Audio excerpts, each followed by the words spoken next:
જય દ્વારકાધીશ ખેડૂત મિત્રો, જોઈ શકો છો આપણે સવારમાં વાડીએ આંટો મારવા એટલે કે ખેતરમાં આંટો મારવા આવી ગયા છીએ.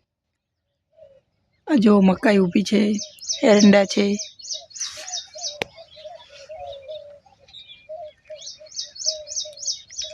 પેલી સાઈડ ભાગમાં રાયડો છે જે આપણે વાઢી નાખ્યો છે.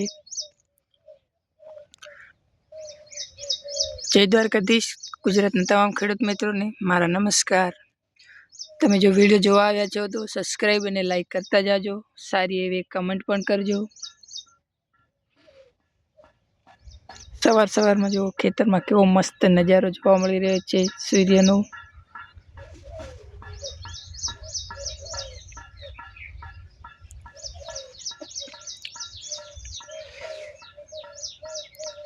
જય દ્વારકાધીશ ખેડૂત મિત્રો, લાઈક અને સબસ્ક્રાઈબ કરતા જાજો.